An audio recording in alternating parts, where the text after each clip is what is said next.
Boa noite, irmãos. Estamos de volta aqui no nosso encontro de segunda-feira, nossa reunião de estudos. Que tenhamos um final de noite de muita paz, de muita harmonia. E dando continuidade aos estudos dos apóstolos de Jesus, nós vamos falar hoje sobre Judas Iscariotes. Judas, ele é frequentemente mencionado na narrativa bíblica dos evangelhos. Às vezes apenas como Judas, mas geralmente seu nome é acompanhado com alguma descrição que o distingue dos demais. Por exemplo, ele é chamado de Judas que o traiu, Judas Iscariotes, filho de Simão, Judas, filho de Simão Iscariotes, ou apenas o traidor. Assim está escrito em Mateus, capítulo 24, versículo 14 e 16. Que então diz o seguinte: Então um dos 12, chamado Judas Iscariotes, indo ter com os principais sacerdotes, propôs: Que me quereis dar, e eu vou lhe entregarei. E pagaram-lhe 30 moedas de prata. E desse momento em diante, buscava ele uma boa ocasião para o entregar.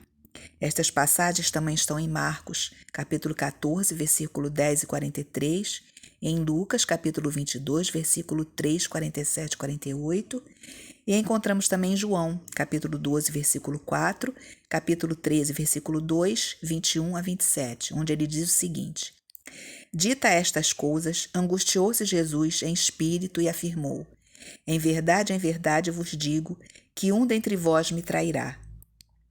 Então os discípulos olharam um para os outros sem saber a quem ele se referia. Ora, ali estava conchegado a Jesus um dos seus discípulos, aquele a quem ele amava.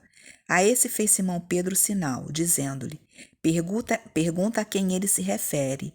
Então aquele discípulo, reclinando-se sobre o peito de Jesus, perguntou-lhe: Senhor, quem é? Respondeu Jesus: É aquele a quem eu der o pedaço de pão molhado. Tomou, pois, um pedaço de pão e, tendo-o molhado, deu a Judas, filho de Simão Iscariotes. E após o bocado, imediatamente entrou nele Satanás. Então disse Jesus: O que pretendes fazer, faze-o depressa. E é citado também em João, no capítulo 18, versículo 2 e 5.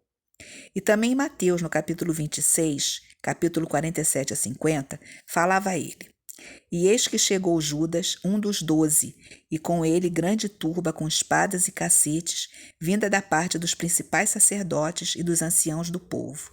Ora, o traidor lhes havia dado este sinal: aquele a quem eu beijar é esse, prendei-o. E logo aproximando-se de Jesus, lhe disse: Salve, mestre, e beijou. Jesus, porém, lhe disse: Amigo, para que vieste? Nisto, aproximando-se, eles deitaram as mãos em Jesus e o prenderam. Esta passagem da traição, ela está nos 4 livros, tá? João, Paulo, Marcos e Lucas. Desculpa, João, Lucas, Mateus e Marcos. Judas Iscariotes, ele era filho de um homem chamado Simão. Isso está em João, capítulo 6, versículo 7 e 1, e no capítulo 13, versículo 2 e 26. Seu local de origem passa pela discussão acerca da significação da palavra iscariotes. Provavelmente essa palavra ela seja derivada do termo hebraico ish-keriote, que significa homem de Queriote. Judas Iscariote ele servia como tesoureiro no grupo apostólico. Está em João, capítulo 13, versículo 29, onde ele cita: Pois como Judas era quem trazia a bolsa, pensaram alguns que Jesus lhe dissera: compra o que precisamos para a festa, ou lhe ordenara que desse alguma coisa aos pobres. Isso naquela passagem quando ele falou: vá e faz o que tiver que fazer. Mas no exercício dessa atividade ele é chamado de ladrão, no Evangelho de João. O texto bíblico diz que Judas Iscariotes ele furtava a arrecadação que ficava guardada na bolsa, que ele era o responsável por guardar. Em João, no capítulo 12, versículo 2 a 7, ele diz o seguinte: Deram-lhe, pois, ali uma ceia. Marta servia, sendo Lázaro um dos que estavam com ele à mesa.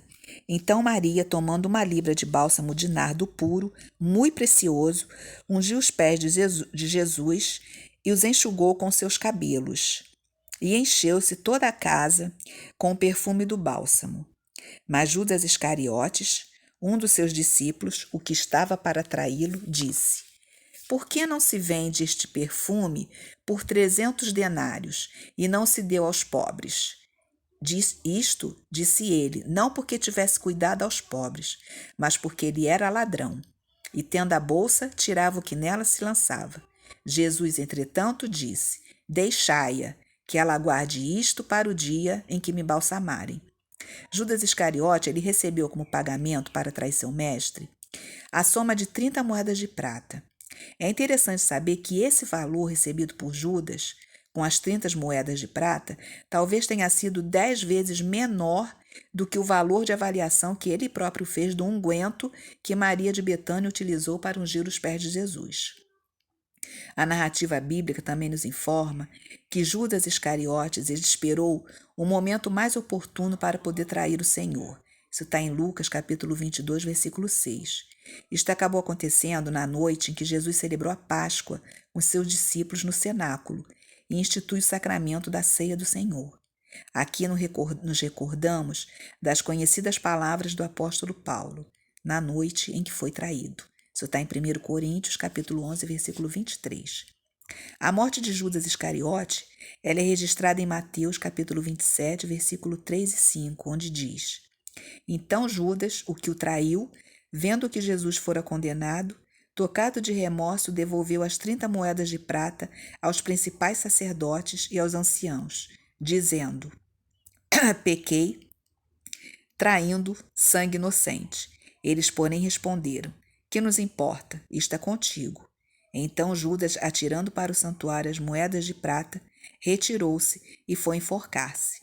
E essa passagem está também em Atos, capítulo 1, versículo 18. Os sacerdotes, eles não colocaram as moedas no cofre das ofertas, visto que eram pelo preço de sangue. Porém, eles acabaram comprando o campo de um olheiro para servir de sepultura dos estrangeiros.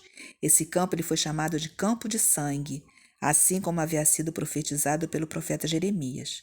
Na verdade, indiretamente, foi o próprio Judas quem comprou aquele campo ao devolver as moedas aos sacerdotes e anciãos.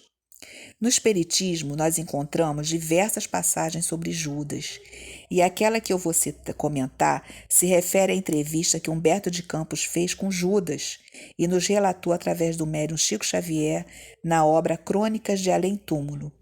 Faremos algumas referências ao capítulo 5º da obra.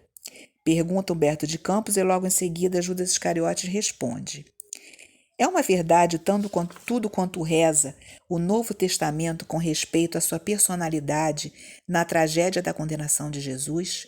Em parte.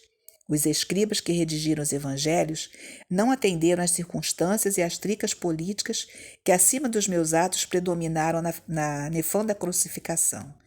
Pôncio Pilatos é a tetrarca da Galileia, além dos seus interesses individuais na questão, tinham ainda seu cargo salvaguardar os interesses do Estado romano, empenhado em satisfazer as aspirações religiosas dos anciãos judeus. Sempre a mesma história. O Sanedrim desejava o reino do céu, planejado por Jeová, ferro e fogo. Roma queria o reino da terra. Jesus estava entre essas forças antagônicas com a sua pureza imaculada. Ora, eu era um dos apaixonados pelas ideias socialistas do mestre. Porém, o meu excessivo zelo pela doutrina me fez sacrificar o seu fundador. Acima dos corações, eu via a política única arma com a qual poderia triunfar, e Jesus não obteria nenhuma vitória. Com as suas teorias, nunca poderia conquistar as rédeas do poder, já que no seu manto de pobre se sentia possuído de um santo horror à propriedade. Planejei então uma revolta surda, como se projeta hoje em dia na Terra a queda de um chefe de Estado. O mestre passaria a um plano secundário, e eu arranjaria colaboradores para uma obra vasta e enérgica, como a que fez mais tarde Constantino I o Grande, depois de vencer Maxêncio às portas de Roma, o que, aliás, apenas serviu para desvirtuar o cristianismo. Entregando, pois, o mestre a Caifás, não julguei que as coisas atingissem um fim tão lamentável e, ralado de remorsos, presumi que suicídio era a única maneira de me redimir a seus olhos. Vemos nestas palavras, então, que Judas acreditava que a visão de Jesus era muito pura para a época e que ele não conseguiria atingir o propósito sem estar em evidência no cenário político e social da época. Tinha então uma visão do mundo, mas não enxergava e não entendia a visão espiritual e moral de Jesus. E Humberto de Campos interroga: e chegou a salvar-se pelo arrependimento? Não, não consegui. O remorso é uma força preliminar para os trabalhos reparadores. Depois da minha morte trágica, submergi-me em séculos de sofrimento expiatório da minha falta. Sofri horrores nas perseguições infligidas em Roma aos adeptos da doutrina de Jesus, e as minhas provas culminaram em uma fogueira inquisitorial, onde, imitando o mestre, fui traído, vendido e usurpado. Vítima da felonia e da traição, deixei na terra os derradeiros resquícios do meu crime, na Europa do século XV. Desde esse dia em que me entreguei por amor do Cristo a todos os tormentos e infâmias que me alvitavam com resignação e piedade pelos meus verdugos, fechei o ciclo das minhas dolorosas reencarnações na terra, sentindo na fronte o ósculo de perdão da minha própria consciência. Nesse trecho, Judas comenta de seus sofrimentos posteriores à ação do suicídio e que suas vidas sucessivas foram de expiação, sofrendo perseguições de déspotas romanos e inquisidores cristãos. Judas também reforça que o seu auto-perdão se dá por volta do século XV, reencarnação essa que foi revelada por diversos expositores espíritas de conduta respeitável, entre eles Divaldo Franco, como sendo a personagem francesa Joana d'Arc. Respondendo a um comentário de Humberto de Campos, Judas diz: o comentário foi o seguinte: e está hoje meditando nos dias que se foram. Pensei com tristeza. E ele responde: vejo-o ainda na cruz, entregando a Deus o seu destino. Sinto a clamorosa injustiça dos companheiros que o abandonaram inteiramente, e me vem uma recordação carinhosa das poucas mulheres que o ampararam no doloroso transe. Em todas as homenagens a ele prestadas, eu sou sempre a figura repugnante do traidor. Olho complacentemente os que me acusam, sem refletir se podem atirar a primeira pedra. Sobre o meu nome pesa a maldição milenária, como sobre este sítio cheio de miséria e de infortúnio. Pessoalmente, porém, estou saciado de justiça, porque já fui absolvido pela minha consciência no tribunal dos suplícios redentores. Quanto ao divino mestre, continuou Judas com seus prantos, infinita é a sua misericórdia, e não só para comigo, porque se recebi 30 moedas vendendo aos seus algozes há muitos séculos, ele está sendo criminosamente vendido no mundo a grosso e a retalho por todos os preços em todos os padrões do ouro amoedado. É verdade, concluí. E os novos negociadores do Cristo não se enforcam depois de vendê-lo. Dessa forma, vemos que conclui Judas comentando que ele é alvo de incompreensão e injustiça, porque não entendemos os propósitos mais profundos de Judas, quando entregara Jesus aos sacerdotes, e que nós, cristãos, não enxergamos que Judas tinha um sonho, equivocado, certamente, porém, buscava auxiliar o ministério de Jesus, pois tinha uma visão de mundo e não entendia verdadeiramente a missão do Cristo. Porém, Judas o traiu uma vez. Mas nós, ditos cristãos, fiéis e incondicionais da palavra do Cristo Jesus, o vendemos diariamente, o traímos todos os dias, fazendo tudo ao contrário, muitas vezes consciente do equívoco, que por orgulho, vaidade e egoísmo, para não sermos mal vistos pelo mundo e sua sociedade imoral, assim agimos. É comum, muito comum mesmo, sempre procurarmos um bode expiatório ou alguém para culpar nossas faltas, e na crucificação denominamos Judas como sendo traidor. Porém, hoje, não vamos pior do que trair o Mestre todos os dias? Culpar Judas por traição? Por quê? Podemos culpar, julgar e apontar o dedo, entregando sempre sobre os ombros de Judas todos os anos a culpa por sua falha. As Escrituras foram cumpridas. Jesus sabia de sua missão na terra. Amou Judas, assim como ama todos nós. Não somos melhores que Judas, na minha opinião. Judas fez muito pouco para merecer o título de traidor. Acredito que nós somos traidores e merecemos esse título por termos melhores condições de discernimento sobre os ensinamentos de Jesus, mas somos cegos na fé na confiança em Deus e no testemunho de nosso amor a Jesus. Isso está em Espiritismo na Prática.